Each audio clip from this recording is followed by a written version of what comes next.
Eh bien, bonjour à tous, bonjour à toutes, bienvenue sur la boîte à tech, c'est Alex. Et on se retrouve aujourd'hui pour une nouvelle vidéo news où on va discuter de deux choses principalement. La liste des jeux annoncés pour la sortie de la Switch et une autre news qui parle de surtout ne pas retirer le film protecteur de la Switch 2. Parce que oui, la Switch 2 sera équipée, je sais pas comment on pourrait le dire, elle est dotée d'un film protecteur qu'il ne faut surtout pas retirer. C'était déjà le cas sur la Switch OLED. Moi, celle que j'ai là, c'est la OLED. Et il y avait déjà un écran, un film protecteur. C'est pas du verre, hein, c'est pas du verre, c'est juste un fin film protecteur. En fait, qui sert à éviter les dispersions de fragments en cas de dommage. Voilà, ça veut dire que, en gros, si jamais ton écran il se pète, eh ben, au moins t'as une protection, t'as un truc qui permet de pas faire en sorte que ça fout des bouts de verre partout. Et donc on peut lire ici, cette phrase donc veuillez ne pas le retirer, cette phrase est inscrite dans l'onglet vigilance du document qui invite justement à en redoubler quand on utilise la Switch 2. Moi ce que je vous conseille les gars, c'est d'acheter un verre trempé. Un verre trempé de chez Gisso par exemple. Ça c'est le top. Je sais pas si je peux vous montrer. Un verre trempé de chez Gisso. Switch 2. Verre trempé.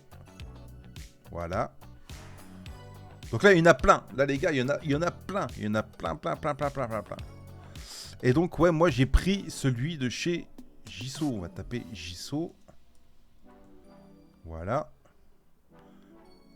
J'ai pris celui-ci, les gars.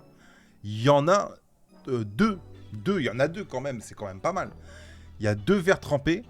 Directement, hop, on pose et c'est tranquille, quoi. Vous êtes tranquille, vous êtes protégé. Mais donc, du coup, ouais, il faut pas retirer ce fameux film.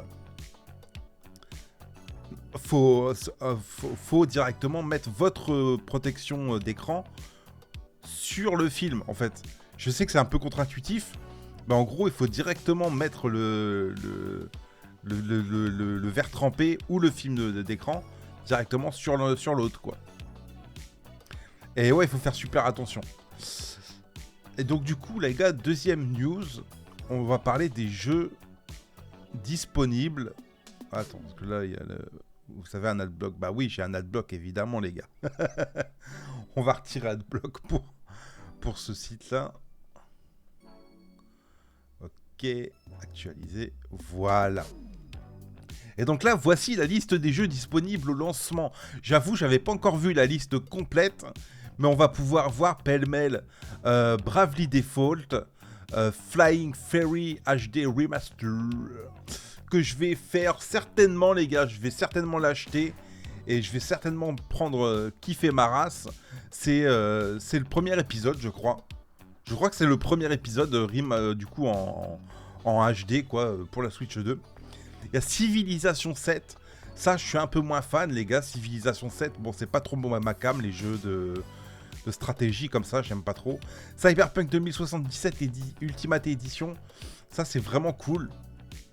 Deltarune, donc c'est, je crois, si je ne m'abuse, la suite de Undertale. Je dis peut-être de la merde, les gars. Je dis peut-être n'importe quoi. Fantasy Life, pareil, qui est cool. C'est un jeu qui est vachement cool. Fantasy Life, les gars, à faire. Fast Fusion, qui est un jeu du style F0. En fait, ça fait un peu genre, non pas F0, genre Wipeout. Ça ressemble un peu à Wipeout. C'est un jeu de course super dynamique où, en gros, c'est une succession de courses, quoi, un peu à la Wipeout. Fortnite, bon ça ok. Hitman, bon ça fait longtemps qu'il est sorti, ok. Hogwarts Legacy, il va y avoir une mise à jour Switch 2 les gars. Une mise à jour spécialement faite pour la Switch 2. Ça veut dire que la version Switch 1, si jamais vous avez la première version, il me semble qu'elle n'est pas compatible avec la version Switch 2. En fait, c'est un autre jeu, quoi. Une autre cartouche. Je sais pas s'il y aura directement une mise à niveau Peut-être, je suis pas sûr. À voir. Du coup, il y aura ce jeu, je ne connais pas ce jeu, les gars. Les mises à niveau de Zelda Breath of the Wild et Tears of the Kingdom, à la bonne heure, les gars. Ça, on va se régaler. On va voir un petit peu ce que ça donne au niveau des améliorations, voilà. Le 60 FPS, alléluia. La 4K, alléluia. Ça va être génial. Mario Kart World, du coup. Mario Kart World, qui est forcément le jeu le plus attendu, voilà, de ce jeudi. Ça arrive bientôt, les gars. Ça arrive bientôt, jeudi. Soyez prêts, punaise. Soyez prêts, ça va être fantastique. Déjà, jeudi, attendez-vous à... Je vais faire directement l'unboxing de la console. Donc, on va l'ouvrir ensemble, etc. On va voir ce qu'il y a à l'intérieur. Voilà, on va la découvrir, hein, tout simplement, comme un petit trésor. Et on va voir ce qui renferme. Le jeu, forcément, le plus critiqué et le plus... comment dire, le plus... je sais pas comment dire. Sulfureux, voilà. Le Nintendo Switch 2 Welcome Tour. Alors les gars, le Welcome Tour, c'est simple, c'est une notice interactive, les gars. C'est une notice interactive. C'est en gros la découverte de ta console dans un jeu, entre guillemets, à 10 €. Voilà, ça va coûter 10 €. Ça aurait dû être donné avec la console, je persiste. Ça aurait dû être donné avec la machine, comme Wii Sport, comme... j'ai pas d'autres exemples. Qu'est-ce qui a été donné comme Astrobot, par exemple, chez Sony. Enfin, pas Astrobot, Astro's Playroom plutôt, parce que Astrobot, c'est pas gratuit du tout. Et donc voilà. Il y aura, ce jeu je ne connais pas, Puyo Puyo Tetris, les gars, Puyo Puyo Tetris. C'est l'occasion de revenir sur ce jeu, franchement c'est cool. Un petit Puyo Puyo Tetris, ça défonce de temps en temps, tu vois, revenir dessus une fois tous les 7 ans. Parce qu'il était déjà sorti au line-up de la Switch 1, je crois, bah c'était pas celui-là, c'était le premier. Et j'avais kiffé, j'avais passé un bon moment dessus, c'était franchement cool. Rune Factory, alors j'avoue les gars, je connais pas du tout Rune Factory, c'est un RPG. Voilà, donc du RPG, on va en graille, hein, les gars, on va en bouffer du RPG. Il va y avoir de quoi faire. Il va y avoir aussi Sonic Shadow, Sonic X Shadow Génération. Donc voilà, pour les amateurs de l'hérisson bleu, voilà, pourquoi pas passer du temps en compagnie de Sonic. Split Fiction, légendaire, les gars. Je l'ai pas fini encore. Je l'ai fait avec ma femme. Et Split Fiction, c'est juste une dinguerie. C'est, on va dire, l'équivalent de... comment il s'appelait ce jeu ? J'ai complètement perdu le nom. Le jeu avec le couple, là... It Takes Two, voilà. Wow, It Takes Two. It Takes Two, c'était une dinguerie. Et donc, du coup, ce Split Fiction, c'est pareil, c'est juste une dinguerie. Donc, les gars, à faire. Sachant qu'il y a le pass ami. Donc, en gros, si jamais... vous avez un pote ou si vous avez le jeu, un de vos potes ou vous-même pouvez en gros profiter du jeu gratuitement grâce au pass ami. Et ça, c'est juste cool en fait. C'est juste génial. Street Fighter 6, donc ça, pareil, cool pour ceux qui aiment. Moi, j'avoue, je suis pas trop fan de jeux de combat. Donc, pour moi, ce sera skip, quoi. Mais pour ceux qui aiment, bah, c'est cool. Suikoden 1 et 2 à faire. Moi, je les ai jamais fait, les gars. C'est une hérésie, mais je ne les ai jamais fait. J'aimerais me les faire un jour. J'ai juste peur du temps que ça prend parce que ça a l'air d'être des jeux juste turbo longs et j'ai juste peur de décrocher le truc, quoi. Survival Kids, bon ça, Survival Kids, je connais pas.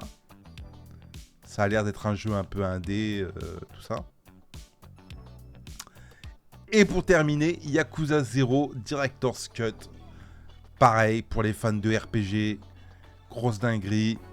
Les gars, ça va être une dinguerie. Donc, on peut constater, pour résumer, que il y a de quoi faire. Il y a de quoi faire pour la sortie de la console. Moi, ça va être principalement Mario Kart World et Bravely Default. Voilà. On se prendra peut-être Cyberpunk 2077 pour voir ce que ça donne en temps réel, quoi. Pour voir ce que ça donne en vrai, en vrai, quoi. Et du coup, bah, les Zelda, mais ça, les Zelda, je les compte pas, puisque je l'aurais directement, bah, gratos, quoi. Et donc, du coup, là, on a tous les jeux qu'on aura en été. Il y aura Reidu, ça je connais pas, Tamagotchi Plaza à voir, pareil, c'est un petit jeu, c'est un petit jeu, quoi, c'est pour patienter. Tony Hawk Pro Skater 3 et 4, pareil pour les fans de skate, ça défonce. Entre le 17 juillet, le Donkey Kong Bonanza, ah là là les gars, ce jeu, j'ai hâte de ouf. J'ai l'impression que c'est la suite spirituelle de Super Mario Odyssey. Et j'ai l'impression qu'on va vivre un peu une aventure similaire, en tout cas en termes de diversité de gameplay, etc. Shadow Labyrinth, je connais pas. Super Mario Party Jamboree Switch 2 édition, pareil, j'attends aussi. J'ai acheté Jamboree, je l'avais pas fait, je l'ai acheté. Et du coup, j'attends sa version Switch 2 édition pour voir un petit peu ce que ça va donner. Il y a Kirby le monde oublié, que j'attends aussi, parce que pareil, je ne l'ai pas fait non plus. Et j'attends qu'il ressorte sur Switch 2 pour pouvoir le lancer et pouvoir voir un peu ce que ça donne. Star Wars Outlaws, bon ça j'ai un peu peur, voilà, j'ai un peu peur de ce que ça va donner. Mais voilà. Du coup, voilà, on a fait un peu le tour de toutes ces news, de tous ces jeux. On a fait le tour des jeux du lancement et ceux qui viendront. Je pense pas avoir été exhaustif parce qu'il y en a peut-être encore que même eux ont oublié. Mais voilà, on a quand même fait le tour. Voilà, cette petite vidéo prend fin. N'hésitez pas à mettre un j'aime, à vous abonner et à partager la vidéo si elle vous a plu. On se retrouve bientôt pour une prochaine vidéo. Prenez soin de vous. Salut.